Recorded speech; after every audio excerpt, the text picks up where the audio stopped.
lavons-nous les mains régulièrement. Pour retourner dans notre parc préféré, restons devant nos séries adorées.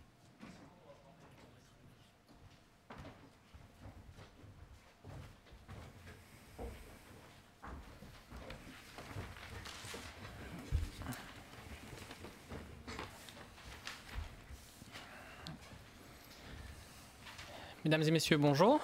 Goedemorgen iedereen. We zijn woensdag 20 mei. Bedankt om hier aanwezig te zijn. We zijn hier voor jullie. En ik ga direct het woord geven aan Steven van Gucht. Goedemorgen iedereen, bonjour tout le monde. Ik ga u de cijfers van gisteren 19 mei presenteren, als ook de trends van de voorbije dagen. Ik ga beginnen vandaag ook met de twee vroege indicatoren, namelijk de afwezigheden op het werk en de griepconsultaties bij de huisarts. Normaal presenteren we dit op vrijdag, maar aangezien er vrijdag geen persconferentie is, gaan we deze indicatoren vandaag al voorstellen. Dus wat betreft de curve van de afwezigheden op het werk bij overheidsfunctionarissen. De donkergroene lijn toont de afwezigheden of het absenteïsme vandaag en de voorbije week, 2020. De twee andere lijnen tonen die van 2018 en 2019. En zoals u ziet is die lijn nog altijd in dalende richting en evolueert dat nog steeds in de goede richting. Een beetje hetzelfde verhaal voor wat betreft de griepconsultaties bij de huisarts. Zoals u weet kan COVID-19 typische griepachtige symptomen veroorzaken, vergelijkbaar met die van het influenzavirus. Maar aangezien er op dit ogenblik geen influenzavirus is, zijn griepachtige symptomen eerder indicatief voor COVID-19. Ook daar zien we dat er geen stijging is waar te nemen. We hebben de voorbije week 88 raadplegingen per 100.000 inwoners geregistreerd. Dat is iets minder dan de week daarvoor, toen zaten we aan 91. Dus ook deze indicator blijft stabiel en evolueert in goede zin. Dan wat betreft het aantal uitgevoerde tests.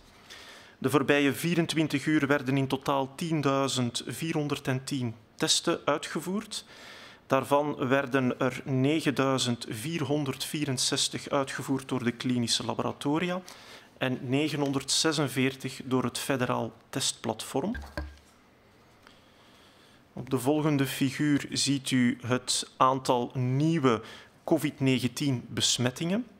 De voorbije 24 uur werden in totaal 192 nieuwe besmettingen gemeld. De trend van het aantal besmettingen is daarmee nog altijd dalend en neemt af met ongeveer 4% per dag. Op de volgende figuur staat het aantal nieuwe opnames in de ziekenhuizen. De voorbije 24 uur werden 58 nieuwe patiënten opgenomen in het ziekenhuis. Daarmee lijkt de dalende trend opnieuw te hervatten en neemt op dit moment af met ongeveer een kleine 3%.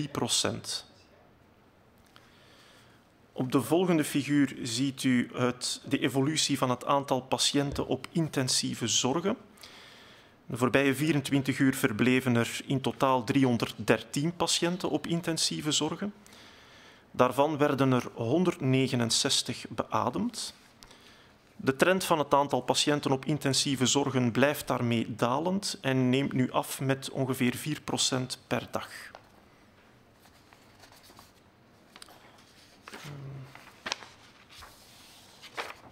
De volgende figuur toont de evolutie van het aantal overlijdens. De voorbije 24 uur werden jammer genoeg 42 nieuwe overlijdens gerapporteerd. De trend blijft evenwel dalend en neemt af met 11% per dag. En dan zou ik willen afsluiten met een kernboodschap rond het hooikoortsseizoen. Het mooie weer van de afgelopen dagen brengt jammer genoeg ook wat ongemakken mee voor mensen die allergisch zijn, zeker allergisch met een allergie aan grassen. Het hooikoortsseizoen is momenteel in volle gang. En gezien de symptomen gelijkaardig kunnen zijn aan die van COVID-19, zouden we jullie wel op een aantal verschillen tussen COVID-19 en hooikoorts willen wijzen.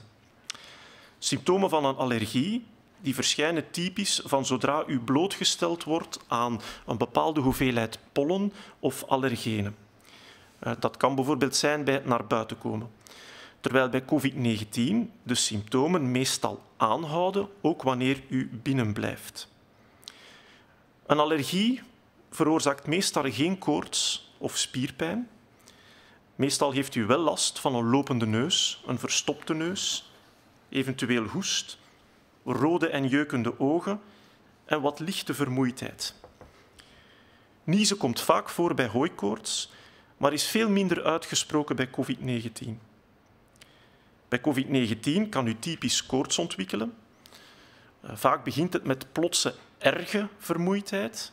Ook spierpijn wordt vaak vermeld. En dat zijn zaken die meestal niet optreden bij een allergie. Wat kunt u doen indien u een allergie heeft? U kan een zonnebril dragen. Wij raden ook aan om de was niet buiten te laten drogen. Regelmatig een douche te nemen, regelmatig uw haar te wassen. Mensen met hooikoorts en die vaak moeten niezen en die toch naar buiten gaan, raden we aan om een masker te dragen.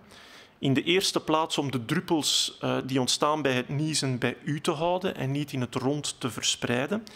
En in de tweede plaats kan het ook een klein beetje helpen tegen de allergenen in de lucht. Maar het is zeker geen volledige bescherming. We raden absoluut aan mensen om hun behandeling tegen hooikoorts en zeker astma niet te onderbreken en om de laatste richtlijnen te blijven volgen. Bij twijfel raadpleeg zeker ook uw huisarts. U kan ook meer info terugvinden op de website airallergy.be. Dan rest mij nog om u een mooi verlengd weekend toe te wensen en geniet vooral van het mooie weer. Dank u wel.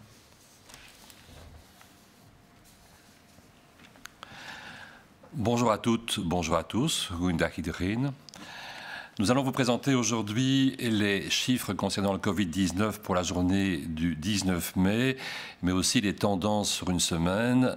Ce sont des chiffres, ces tendances qu'on vous expose d'habitude le vendredi, mais comme il n'y aura pas de conférence de presse vendredi, nous avons eu à disposition ces chiffres dès aujourd'hui. On va commencer par ces tendances. La première d'entre elles est l'absentéisme au travail, qui est calculé sur base des fonctionnaires. Je vous rappelle, à peu près 83 000 personnes réparties sur la Belgique. Et comme vous le voyez sur la courbe qui est ainsi projetée, sur la ligne sombre, cette tendance continue à être à la baisse. Et donc nous sommes actuellement avec des chiffres inférieurs à ceux qu'on avait à la même époque en 2018 et en 2019. Un autre indicateur intéressant pour avoir des indications précoces concernant des problèmes de santé est celui des infections respiratoires aiguës. On vous rappelle que d'habitude, ceci est appliqué pour la grippe, est appliqué durant la saison hivernale et que ce suivi a été exceptionnellement prolongé à cause du Covid-19, dont une partie des symptômes, en tout cas, recoupe ceux de la grippe. Il n'y a plus de grippe actuellement dans notre pays et donc ce qu'on peut encore y voir concerne pratiquement purement le Covid-19. Et vous voyez sur la ligne sombre également que les chiffres ne sont pas remontés la dernière semaine, ni la semaine précédente d'ailleurs, que l'incidence totale a même encore un peu diminué par rapport à la semaine passée, à 88 consultations pour 100 000 habitants venant de 91 et que cet indicateur aussi donc nous montre de manière précoce que pour l'instant rien ne laisse penser que l'infection Covid-19 reprenne dans le pays après les premières mesures de déconfinement. Et bien sûr, il est encore tôt pour conclure et il faut attendre l'évolution sur certainement les 8 à 10 jours qui viennent. Si on s'attache maintenant aux chiffres concernant le 19 mai, comme chaque jour, que voit-on? Eh bien, on voit que pour le nombre de tests qui ont été pratiqués, 10 410 tests au total ont été pratiqués hier dans notre pays. Concernant le nombre de cas Covid-19 confirmés, 192 nouveaux cas ont été dénombrés. Là aussi, on a une tendance à la baisse et cette diminution sur la moyenne des 7 derniers jours nous donne hier une diminution de l'ordre de 4%. On continue ce trend de 3, 4, 5% que l'on connaît maintenant depuis déjà un certain temps. Les nombres de patients qui sont admis à l'hôpital se situent au niveau de 58 patients, donc toujours nettement en dessous des 100 patients, avec une tendance à la baisse là aussi qui continue et avec une diminution de l'ordre de 3%. Comme vous le voyez, en dessous de la courbe, on est toujours dans le bon. La majorité des jours sont marqués par une petite colonne bleue qui vous montre qu'on est en diminution quasi constante à 1 ou 2 jours près. Si on s'intéresse aux patients qui séjournent en soins intensifs, il y a encore actuellement 313 patients séjournant en soins intensifs pour des raisons Covid dans notre pays, dont la moitié à peu près sont en assistance respiratoire et la moitié ne sont pas intubés, par exemple, ne sont pas sous ECMO et sont là essentiellement pour surveillance. Là aussi, la diminution du nombre de patients et la diminution de la sévérité des patients séjournant en soins intensifs sont des indicateurs qui sont favorables, avec une diminution actuelle de 4% de cette admission sur le calcul des 7 derniers jours. Nous devons malgré tout toujours déplorer un certain nombre de décès. Nous déplorons actuellement 42 décès sur les dernières 24 heures et heureusement, comme le trend est dans le sens de la diminution, ce trend continue à être en diminution de l'ordre de 11% sur les 7 derniers jours. Après tous ces messages assez favorables et assez positifs, notre message du jour va concerner ceux qui souffrent de rhume des foins, au sens large du terme, de tous ces phénomènes allergiques liés au pollen et qui sont pour le moins gênants. J'en suis le témoin moi-même.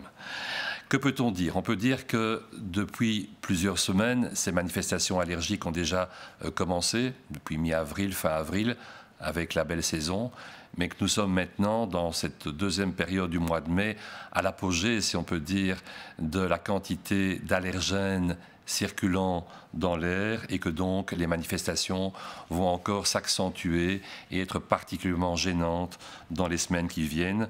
On sait que la durée globale de la saison est de l'ordre de 3 à 4 mois et donc nous sommes à peu près maintenant à l'arrivée au pic de cette saison avant que petit à petit ceci ne rediminue.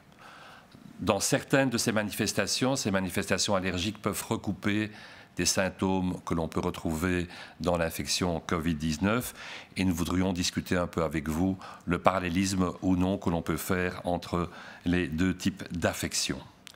Alors, ce que l'on sait, c'est que dans les manifestations allergiques, c'est la quantité et la présence, bien sûr, mais la quantité d'allergènes circulants, de pollen circulant qui va jouer un rôle. Très souvent, ces pollens sont plus fréquents à l'extérieur qu'à l'intérieur. Et donc, dans le cadre de manifestations allergiques, si vous avez le nez qui coule, la gorge qui gratte, si vous toussez un petit peu, que les yeux piquent, cela va se manifester surtout lorsque vous serez dehors plus qu'à l'intérieur. Alors que dans l'infection Covid, par définition, il n'y aura pas de différence entre ces deux moments. On n'a pas de fièvre, on n'a pas de douleur musculaire, on n'est pas très profondément fatigué dans les manifestations allergiques, au contraire d'une partie significative des patients qui sont infectés par le Covid-19. Dans les manifestations allergiques, on peut avoir, comme pour le Covid, le nez qui coule bien sûr, on peut éternuer, on peut avoir des difficultés à respirer parce que le nez est bouché, on peut être discrètement fatigué, mais jamais de manière aussi profonde qu'avec le Covid-19. Que peut-on faire pour améliorer la situation, en dehors du traitement que la plupart d'entre vous connaissent s'ils sont allergiques? Eh bien, des petites choses simples de la vie peuvent aider, comme par exemple prendre une douche, par exemple le soir, de manière à laver ses cheveux. Les cheveux retiennent les pollens et peuvent être un des facteurs d'accentuation des symptômes. c'est, même si ce n'est peut-être pas très écologique, de ne pas faire sécher son linge à l'extérieur, parce que sur le linge en question vont se déposer les pollens et vous pourriez y être donc allergique en portant les vêtements en question. Et pour certains d'entre nous qui ont des allergies se manifestant au niveau, entre autres, oculaire, de porter des lunettes solaires, si possible, le plus couvrant possible, de manière à éviter que l'allergène ne vienne en contact avec les conjonctives.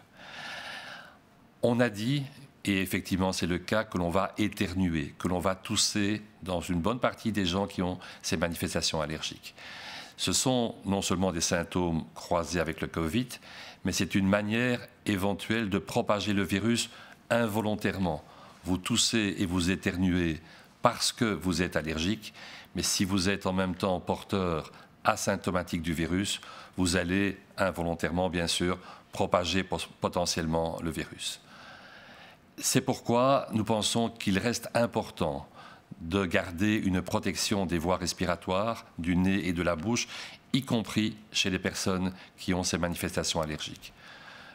D'une part, le masque va un peu vous aider, pas beaucoup, mais un peu, concernant la filtration des pollens, mais surtout, il va éviter que vous transmettiez involontairement, en tant qu'éventuel porteur asymptomatique, le virus. Si vous avez ce genre de problème, de toux et d'éternuement, il faudra bien sûr changer votre masque plus fréquemment parce qu'il va s'humidifier et être moins compatible dans son rôle de protection et de filtration. N'arrêtez pas vos traitements, que ce soit les traitements purement pour le rhume des foins ou, a fortiori, n'arrêtez pas votre traitement si votre allergie s'accompagne d'asthme. Il n'y a pas de lien entre le traitement et la fréquence ou la sévérité des problèmes liés au Covid-19. Si vous avez des doutes sur les symptômes, si vous hésitez entre est-ce mon allergie ou est-ce autre chose, n'hésitez pas. Téléphonez à votre médecin traitant, il est disponible pour vos appels et ceci reste fondamental en cette période où il faut, si possible, diagnostiquer et isoler le plus rapidement les gens qui présenteraient des symptômes liés au Covid-19. Pour plus d'informations sur la quantité de pollen dans l'air, entre autres, n'hésitez pas à aller voir le site airallergy.be, dépendant de Ciensano, qui vous renseignera sur l'intensité des manifestations potentielles. Ceci étant, nous sommes à la veille d'un beau week-end. Profitez-en, mais profitez-en en prenant toutes les précautions et de distanciement et de lavage des mains et, si possible, de port du masque. Merci et bon futur week-end. Goedemorgen. De afgelopen 3 weken zijn de maatregelen stap voor stap versoepeld. Er is terug meer mogelijk in ons privé, sociaal en professioneel leven. Iedereen heeft uiteraard uitgekeken naar deze momenten en kijkt ook uit naar de volgende stappen. Blijkbaar geven dergelijke versoepelingen ons ook extra motivatie om de veiligheidsmaatregelen na te leven. Een onderzoek van de Universiteit van Gent toont immers aan dat de motivatie stijgt na de aankondiging van deze versoepelingen. Op zich is dit positief nieuws. Maar het zal echter essentieel zijn om de komende weken samen te werken aan een duurzame motivatie. Een motivatie die ons in staat zal stellen om ons gedrag aan te passen aan de aanwezigheid van het virus. We moeten immers samen alert blijven en een heropflakkering van het virus vermijden.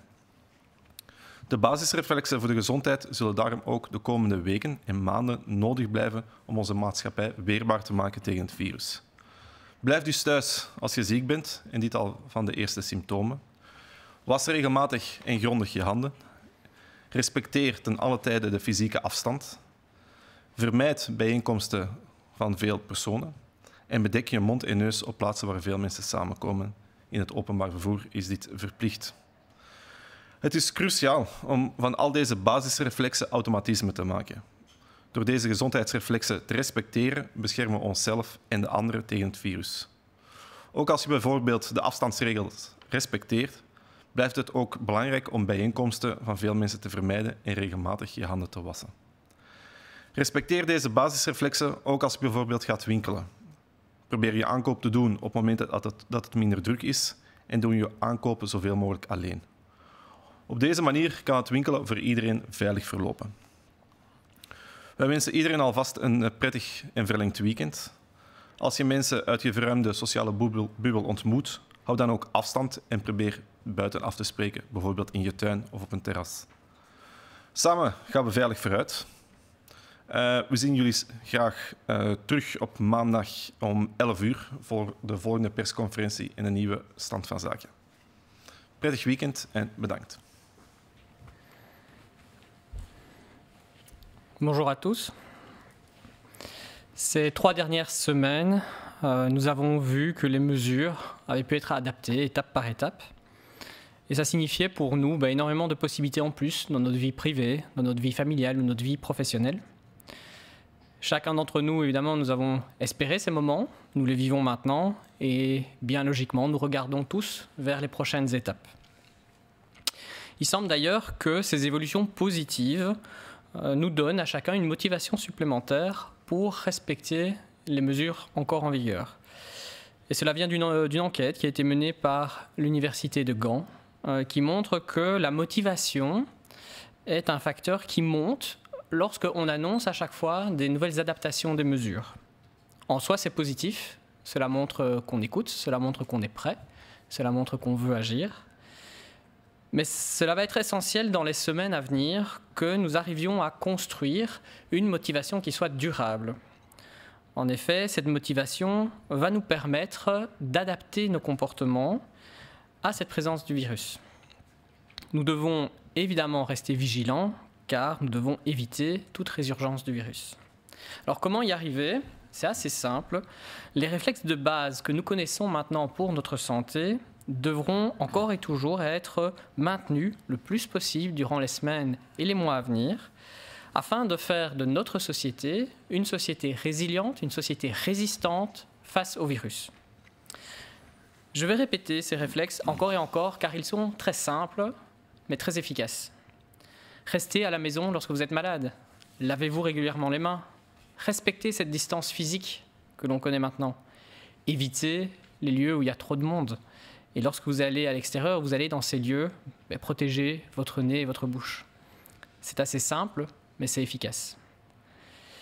Il est crucial de faire aujourd'hui de ces réflexes des automatismes.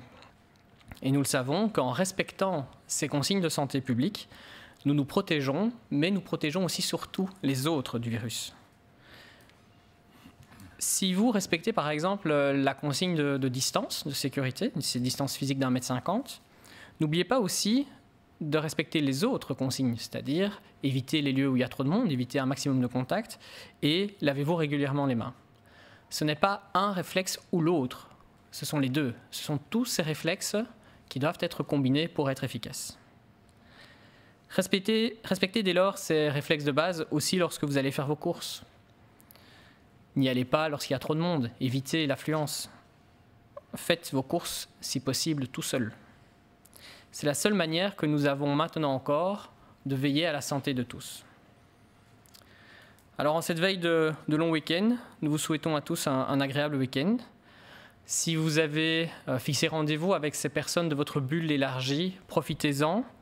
Respectez les consignes, respectez cette distance toujours et de préférence, rendez-vous à l'extérieur pour les rencontrer. Nous savons aujourd'hui, comme demain, c'est ensemble que nous allons pouvoir y arriver, étape par étape. On se retrouvera donc lundi prochain, le 25 mai à 11 h, pour un nouveau point de presse. D'ici là, portez-vous bien. On va prendre les questions des journalistes. Un effet de première phase de déconfinement est-il déjà visible?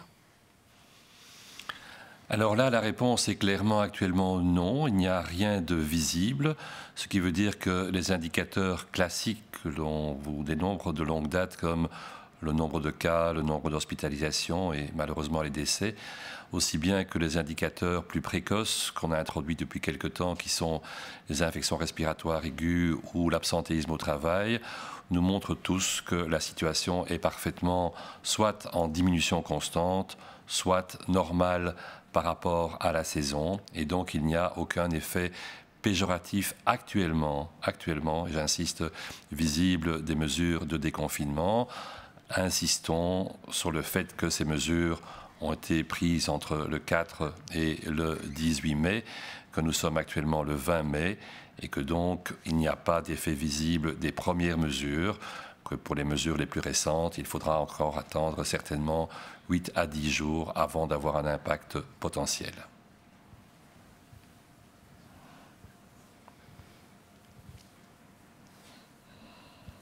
Zien jullie in de cijfers al een effect van de eerste keer dat de maatregelen versoepeld werden?